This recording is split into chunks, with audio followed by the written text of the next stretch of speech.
Hi there, today I'm going to share with you my thoughts on what's going to be hot and relevant in SEO/search engine optimization in 2019. And if you really get to grips with this stuff, I promise you your search positioning and the results you get from your websites will improve. My name is Carl from Buzz Website Design, and it's our job to help you to reach more customers, typically through your website and your online marketing channels. And if you like this video, please subscribe to the channel. It'd be great to have you on board. There's a little icon in the bottom right hand corner of the video. We make one of these videos roughly once a week, and if you're a subscriber, YouTube will let you know. But if you don't fancy joining us, then please share, please let folks know about this video. I think this stuff is really important, particularly for small businesses who often struggle to compete in a wider market. But I know that if you get good at SEO on your website, especially in 2019, you can do well against much of your competition. So anyway, let's get to the point. There's an awful lot of things happening in the online world at the moment. In fact, it usually is, but there's an awful lot of shift having happened over the last 18 months. And this year I think is going to be not necessarily big shifts, but I think there's going to be some definite trends coming your way.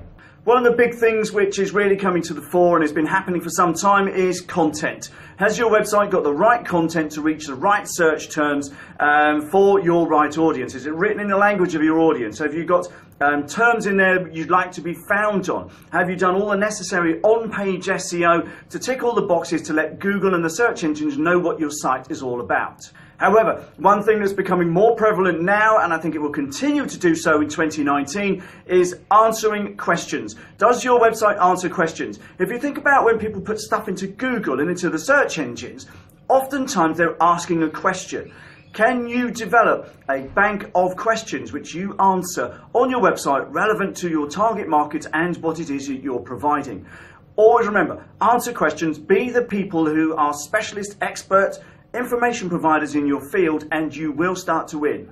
Another big thing which is becoming even more prevalent is what's known as latent semantic indexing. Now, I mentioned this is last year's SEO trends for 2018, but again it's becoming more and more important, and it's again all to do with the content and the language that you use. Because one of the things that Google is particularly good at, and the other search engines are kind of catching up, is working out close match search terms. And if your website's got good language on it, a good broad spread of terms around your search topics, then you're more likely to get found on terms that are not exact matches, but are close enough.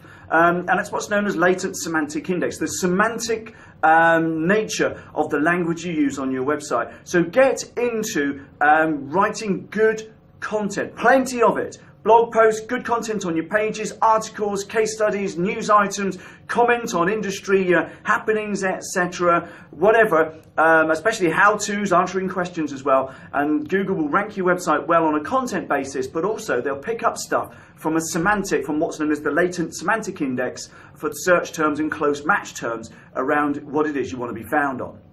Now, something else that's happened and is going to become increasingly important throughout 2019 is SSL or HTTPS. In the middle of 2018, Google changed their Chrome browser to show websites that did not have SSL or the HTTPS bit in their browser. They started labeling it as not secure in the browser bar. Now, it's a bit frustrating because you're not under any legal obligation to have this done. But Google wants the experience for their users, for people searching for stuff, and for the people in their database and the websites and information that they provide to be secure for those looking at websites. And sadly, they're railroading everybody into having SSL. Now, the thing is, it's not necessarily a bad thing, but there's usually a cost involved, and for a small business, depending on your provider, that can seem quite pricey. But the key thing is this, and whilst Google haven't explicitly said so, they will start favouring HTTPS websites over websites that they deem as not secure. So this is becoming increasingly important. So if you don't have HTTPS, your website says not secure in the browser bar next to your domain name, then you really need to get onto your hosting provider and try and sort this out as quickly as you can. If you need help, give us a shout. We're more than happy to assist, but it is something which will become increasingly important in 2019.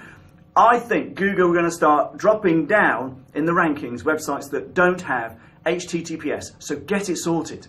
Something else that's been happening for some time now is Google focusing on website speed. Now, the speed of your website can depend on a whole load of factors. If you're using a content management system, sometimes they slow the thing down. If you're using big images on your website, that can slow your website down. If you're using embedded videos in your website, that can really slow your website down. If you're using poor quality hosting, that can have a major impact on your website speed, and Google are focusing on websites to provide a very, very fast turnaround time for information. Again, we're all time pressed, and there's very few things more frustrating on the web than waiting 20 seconds for a website to load. So don't make that a problem on your website. Get it sorted. Get your content management system updated if necessary. Get onto better hosting if that's what it takes. And again, talk to us if you need help. And I've been banging on this drum for some time now, mobile and tablet search. Google said a few years ago that they were going to start showing preference to websites that are mobile friendly on mobile devices when searched. So it doesn't necessarily mean the same thing. If your website is searched on a desktop and your website isn't mobile friendly, that probably won't have an impact, or if it's searched on a laptop. But if you want your website to be found on mobile devices, and you should, because mobile devices, tablets, iPads, other devices are available, phones, etc. are becoming more and more important, more widely used, and people are using them to search for just about everything. So your website needs to be mobile friendly / mobile responsive. I would say take the view that if your website was built early 2016, then you probably need to look at how responsive it is and how mobile friendly it is.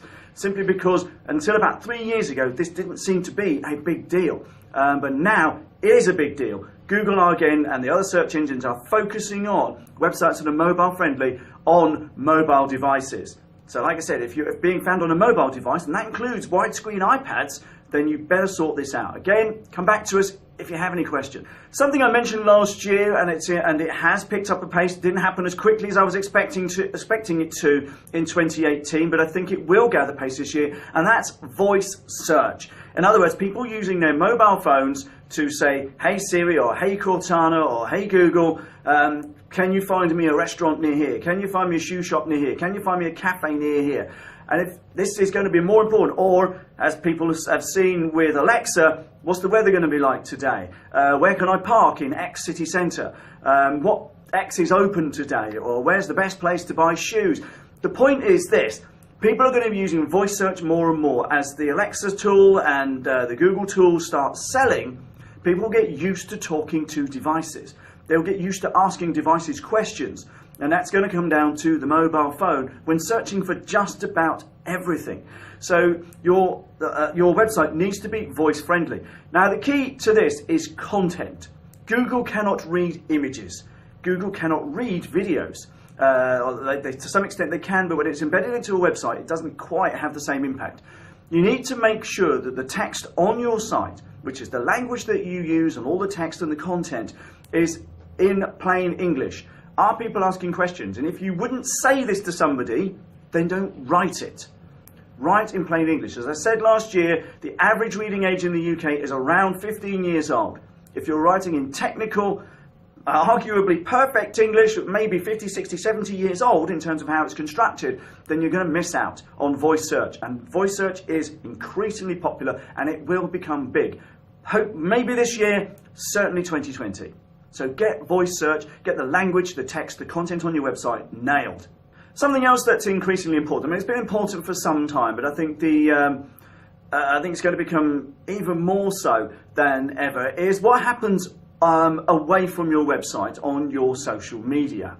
Now, one of the things you need to try and take into account is that if online marketing is important to you, you need to remember that all of your space on the social media, whether that's LinkedIn, whether that's Facebook, Twitter, Instagram, Pinterest, all of them, that is rented space. Now, what I mean by this is that it's not owned by you, it's owned by the company that provides the platform. And Facebook are notorious for changing the algorithms, shifting the goalposts on how well, particularly business pages and business groups, perform in the feeds for those particular people who follow you. What they're trying to do is they're trying to railroad you down the road of spending some money on advertising. And I don't say I blame them, because ultimately, whether you like it or not, Facebook are not your friends. They're there to make a profit. and they will do everything they can to leverage you as a user and leverage you as a business with a presence on Facebook for that profit. They don't really care about you. Hate to break it to you, but Facebook ain't your friend. So Mark Zuckerberg is not going to be following you anytime soon. So the point is this: the space on these social media is rented. It's not your space. And you also need to remember that, being, as my friend Mark said, being famous on Facebook is a bit like being rich in Monopoly. It's not real. So the quicker you get to grips with this, the better. Now, the upshot is this, and I know I've slated all of the social media. I don't think they're going to suffer.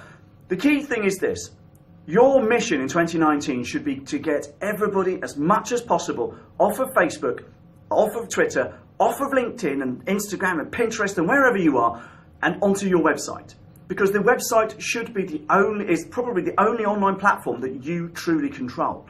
So, and it's yours. And the quicker you can get people from the social media onto your website, the better. Of course, then what do you do there? The key thing then is to try and get them into an email list in some way, shape or form, so you can keep in touch with them away from your website, away from your social media platforms. Because if you own an email list, it's your email list. If you own your website, it's your website. You don't own Facebook. And they could change everything overnight and completely and totally mess up your marketing model on their platform. Same thing with any other of them. Like I said, Facebook are notorious for doing this. Much to everybody's complaint, they all go hoo-ha and how rubbish Facebook are, but nobody wants to quit. So the point is this: try and get people off of the social media and onto your website as much as you possible. And when they get to the website, give them a reason to subscribe to something like an email list so you can keep in touch. The key thing here is to be useful. But I would say the message for 2019 and beyond is that social media is rented space. It doesn't belong to you. It's there by the courtesy of those who provide it, and those who provide it can kick you out, change the game completely, and they won't give you any notice, and they won't say sorry. So just bear that in mind for 2019 and going forward. And also, and I've said this before and I've been beating the drum for a couple of years now, video. Remember, YouTube is the second largest search engine on the planet.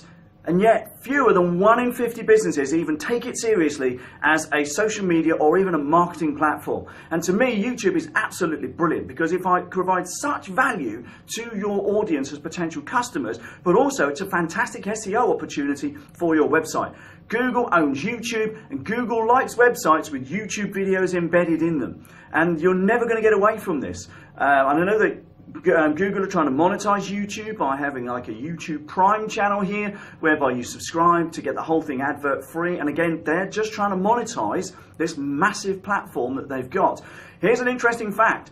The number of hours spent on YouTube per capita in this country has overtaken Facebook. So YouTube is now more popular than Facebook here in Britain. Has been in the States for a couple of years, but YouTube is more popular. And if you don't have a presence on YouTube, you are missing out on what I see as arguably the #1 marketing channel and SEO tool that's out there right now. So I would encourage you in 2019, get yourself into YouTube, create some videos, create some how-tos, answer some questions, do a homepage, introductory video, do YouTube Live or even Facebook Live.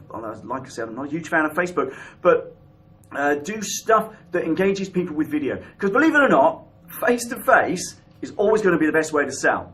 And even though I'm talking to you on a video, you will in some way, shape or form connect with me, and your audience will connect with you likewise, because I'm standing here talking to you on a video. And even though I'm not right there with you, we still have some kind of a connection.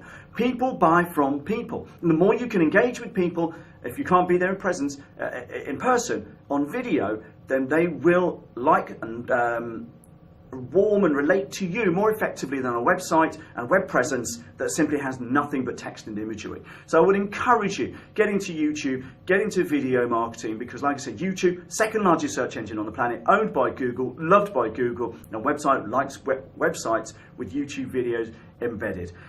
Right, well, gosh, there's a hell of a lot there, and I know I rattled through it really, really quickly, but I think if you just get to grips with 2 or 3 of these things over the coming few months, you'll do well, and you'll start to outpace your competition in the search engines. Believe it or not, the search engines are real simple bodies. They just want to feed good, relevant, timely content to people looking for stuff. And you need to be the guys who are there providing the stuff that people look for, that's best placed to answer questions, provide relevant information. So go away and do this stuff. As ever, if you have any questions, please write them in the comments below. If you've got any thoughts on this, we'd be happy to hear from you. We always respond to questions on our videos and on our blog posts. And like I said at the beginning, if you like this video, please subscribe to the channel. It'd be great to have you on board as a subscriber, but also share it with your friends, email it out to your friends. If you know somebody who could do with better placement in the search engines, send them this video. So that's enough for me. My name is Carl Craig West from Buzz Website Design. Thank you very much for watching, and bye for now.